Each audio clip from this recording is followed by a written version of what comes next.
Hello air signs, welcome to Like a Tarot. Alamin natin kung ano ang reading para sa mga air signs. Hahayaan ko lang yung mga cards para sa kung ano ang reading para sa iyo. Itong personalized cards muna ang alamin natin kung ano ang message ng person mo sa iyo. Pero pagkatapos nito, aalamin pa rin natin kung ano yung ibig sabihin pa. Kung ano pa yung ibang message na pwede pa nating malaman. Dahil sa general reading at saka connected ka sa person mo, may posibilidad na maipakita rin kung ano yung feelings mo. Angels and guides, please guide us. Ano ang reading para sa mga air signs?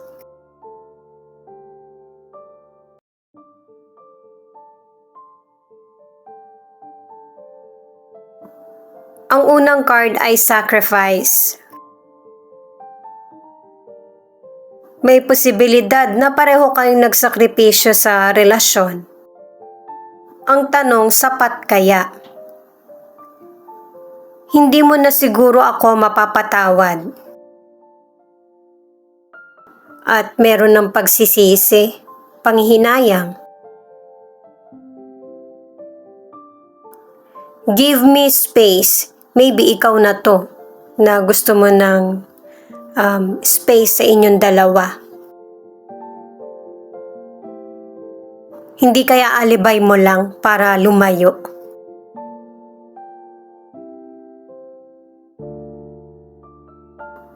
Ayun, toxic relationship. Kaya pala. Isang card na lang yung kukunin natin. Mukhang pareho kayong nagpapaliwanag dito ng person mo or kinukwento na lang niya.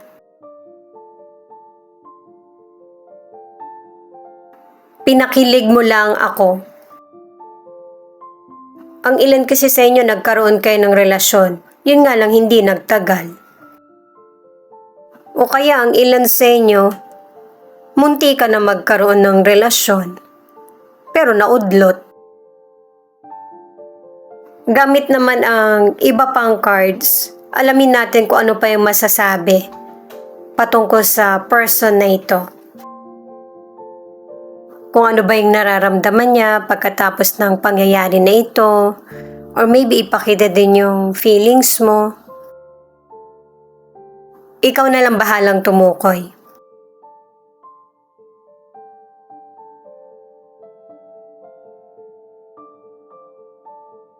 Itong card na ito, ipinapakwento sa person mo kung ano ba talaga yung totoong feelings niya or nararamdaman.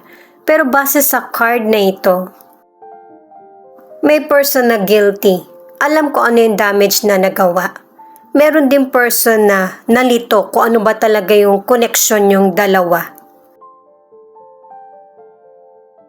Kung kailan pakiramdam mo blessed ka na, biglang magkikita kayo ulit ng person na ito. Kasi ngayon lang niya nare-realize na mahirap makahanap ng tulad mo. Itong card na ito ang ipinapakita kung kailan wala na kayong connection, matagal na kayong hindi nagkikita, tsaka niya naisip yung mga maling nagawa niya nung magkasama kayo or magkarelasyon. Itong card naman na to, pinapaliwanag sa iyo na yung person mo, hinayaan niya kasi yung ego niya ang manaig. Kaya naputol ang connection niyo or relationship. Pagsisisi ito guys sa mga na-miss na oportunidad. At saka may posibilidad na kontakin ka ng person na ito. Sa puting cards pa lang, nag-uusap na kayo Pero bago niya nagawa yan, maraming pag-aalinlangan. Nilakasan lang niya yung loob niya para kumontak sa iyo. Alamin pa natin yung ibang detalye gamit naman ang tarot cards. Reminder lang para sa mga bagong viewers na ang reading na ito ay timeless reading, general reading at guide po lamang kaya hindi po magre-resonate sa lahat. Kunin mo lang yung akma sa sitwasyon mo at kung kailan mo napanood ang reading na ito, yon ang start ng 1 week reading para sa'yo. Ikaw na bahala magpalit kung si person mo ito o ikaw. Pero kunin muna natin lahat ng cards. Ang rule ngayon ay i-upright ko lahat ng cards.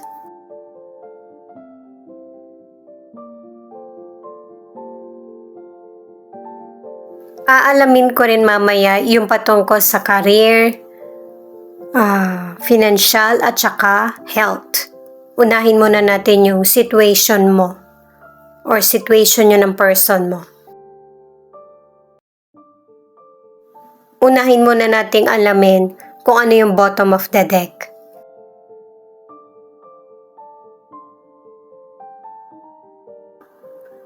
Two of Cups. Happy ang relationship nyo or ang connection. Single ka man or nasa relationship. Ikaw talaga yung pinapangarap nitong person na ito. At pareho nyong ninanais ng person na wala na sanang magbago pa sa connection nyo. Kasi happy na kayo pareho. Pero alam nyo ba guys, pinapakita pa rin sa card na ito na hindi pa rin talaga nag-give up yung person sa iyo. Kahit nasabihin mo pa na bigyan ka ng space. Kasi itong 6 of Cups, babalik talaga yung person na dating nagkaroon ng connection sa iyo kasi feeling niya hindi pa kayo tapos. May posibilidad na kalugar mo ito, kababata, or dating katrabaho. Magkakaroon ulit kayo ng pag-uusap. Nakailang cards na ba siya na gusto niyang kumontak? Pangalawa na ito, naghihintay lang siya ng timing. Kasi alam niya na tatanggihan mo siya. Pero pinapakita na itong Ace of Swords na ayaw mo na, tapos na kayo. Ayaw mo na sa past. Pero itong person na ito ay hindi pa rin. Judgment at the Magician. At sa pagbabalik ng person na ito, hindi na siya katulad ng dati na hindi kanya nabibigyan ng atensyon. Ngayon parang obsessed naman na siya sa iyo. Na kahit hindi kayo magkasama, naiisip ka niya, minamanifest ka niya. At saka marami siyang gustong itama. Lalo na pagpatungkol sa kapalaran, sa bagong simula. Yung pagkawala mo sa buhay niya, sobrang malaking kakulangan sa kanya. Lalo na nung nasa mahirap na sitwasyon kayo, iniwan ka niya. Yun yung malaking pagkakamali niya. Di ba nga sa personalized cards pinakita na hindi mo na siguro ako mapapatawad. Kaya pala niya nasabi yun. 3 of Swords at saka 4 of Cups. Ito naman yung pinapakita na nakatatlong cards na para sa betrayal o kaya panlilin lang. Sa mga single, naudlot yung relationship nyo ng person kasi dahil na rin sa meron kang natuklasan. Ang ilan naman, kasal na lang yung kulang sa inyo pero naudlot din. Ang tagal niya kasing aminin sa iyo kung ano talaga yung nangyayari sa connection or relationship. Nalaman mo rin yung katotohanan. Ang totoo talaga ang problem nyo yung differences at saka time. Pero masyadong nangibabaw yung emosyon kaya nahihirapan tuloy kayong ayusin hanggang sa lumala na yung problem. Ang ilan naman sa inyo, may third party ang relasyon. Itong 8 of Pentacles at Queen of Cups, ikaw yung nagturo sa person mo kung paano magpahalaga or kung paano magmahal ng totoo.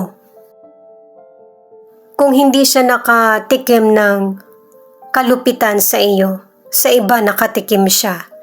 Maybe ito na yung karma niya. Lalo na sa mga single, nagkahiwalay na kayo ng person na ito, hindi ka na interesado. Lalo na't ang ilan sa inyo na single or nasa relationship, iba na yung binibigyan mo ng atensyon. Happy ka na sa situation mo, focus ka sa karir mo, at saka may mga bagay na mas pinapahalagan ka sa ngayon. May posibilidad din na ang ilan sa inyo nakakabalita ka pa kung ano yung nangyayari sa person na ito. Ito yung para sa karir mo. 6 of Cups, Ace of Swords, at 8 of Pentacles. Ang ilan sa inyo, ang career ay housewife. Mas pinili mo talaga yon kasi maliit pa yung mga anak nyo. Ang ilan naman ay kumikita ka kahit papano. At saka sakto naman yung kita ng person mo na pagkakasya. Pero pinapakita ng dalawang cards na magiging maganda yung takbo ng karir mo or ng person mo. Kasi kung hindi sa present, sa future, maganda yung magiging kapalaran ng person mo sa karir. At saka ang ilan sa inyo may posibilidad na mapalawak mo pa yung negosyong meron ka. Judgment, the Magician, 4 of Cups. Ito yung patungkol sa money or financial. Sa financial, ang ilan sa inyo, may panahon naman na makakapag-save ka ng money. Pero, magagamit mo din. May posibilidad na mag-travel ka, magbakasyon. Kasi tingin mo yun yung kailangan na bonding ng pamilya. Or kung single ka, yun yung tingin mo na nararapat para sa'yo. Gusto mo rin kasing maiba yung environment mo. Hindi naman lahat uubusin mo yung financial na meron ka. Kundi yung mga bagay na makakapagpasaya sa'yo, dun mo gagamitin yung financial mo. Hindi lang basta nagtatrabaho o nag-iipon, gusto mo ring i-enjoy yung kita na meron ka. Ingatan lang na huwag masobrahan at saka para ma-enjoy mo yung gusto mong happiness na mangyari sa buhay mo or pagbabago. Itong 2 of Cups, 3 of Swords at Queen of Cups ay patungkol naman sa health. Ang ilan sa inyo sa kalusugan, okay naman. Pero ang ilan ay pakiramdaman mo yung sarili mo or yung person mo. May posibilidad kasi na magkaroon kayo ng baby. Ang iba naman ay bagong simula kasi magkakaroon ng health recovery. At saka ang advice ng cards na ito, alagaan mo yung kalusugan mo. Lalo na't ang ilan sa inyo, may person na magkakasakit sa pamilya mo na ikaw yung mag-aalaga or susuporta. Kaya kailangan ng suporta or magbigay ka ng suporta sa kapwa mo kasi kailangan nila ito. Kuha pa tayo ng mystical card para mabigyan ng clarity kung ano yung pinapakita ng mga tarot cards.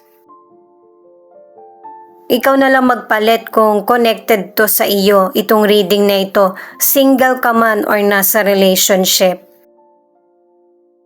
Kasi sa mga cards mo, kahit naman na nasa relationship ka, meron pa rin past person na nagbabalik. Kasi guys, ang bilis na lang mahanap ang tao ngayon eh.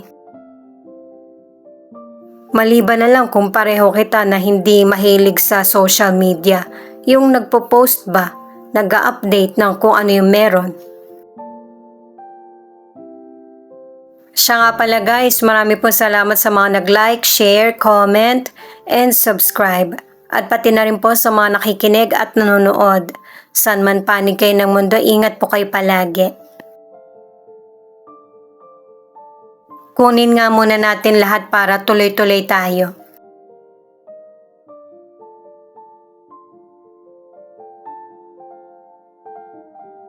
Ito yung unang card. Pero basahin natin yung meaning.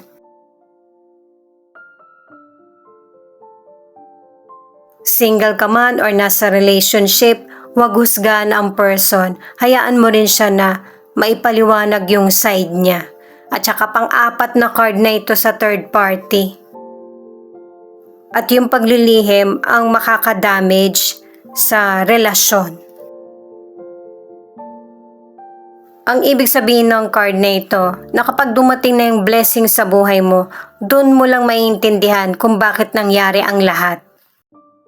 At dahil nga sa ang ilan sa inyo gusto mo ng space, nakadalawang cards ka na, may mga unexpected na magandang resulta. Itong card na to, self-love na yung pinapairal mo. At ang ibig sabihin nito, magpasalamat sa mga blessings na darating sa iyo patungkol sa love at saka mga bagay na gusto mo. Nakikita rin ng person mo na mas maganda yung nagiging resulta ng buhay mo. Itong card na ito, merong person talaga na feeling niya connected pa rin kayo sa isa't isa. Ang ibig sabihin nito, deserve mo maging happy. Ano man ang challenges na dumarating sa buhay mo, kayang-kaya mo tong harapin. Ituloy-tuloy mo lang yung mga bagay na nasimulan mo, yung mga positibo. At saka sa card na ito, pinapakita na ang ilan sa inyo hindi mo na tinitingnan sa mata yung person. Kasi yun na yung power mo. Alam mo na kung ano yung mga nararapat na para sa iyo na magstay at kailangan i-let go. At saka itong person na ito, obsessed talaga sa iyo kasi hindi na siya tatakas sa mga sitwasyon na darating sa inyong dalawa. Pero ire-reject mo pa rin siya. Kumbaga space pa rin ang hihingiin mo. Kahit na willing yung person na ayusin yung connection nyo. Pero ikaw parang wala na talaga. Yung iba sa inyo, may posibilidad na tanggapin mo pa yung past person. Pero ito rin yung magiging resulta. 2-5. The number is a warning that you should always be positive. All changes, good or bad, will make you wiser in the end. Yung magiging resulta, pipiliin mo pa rin yung self-love, yung sarili mo. Ngayon guys, yung gitnang card naman ang pipiliin natin para sa last card ko ano pa yung masasabi.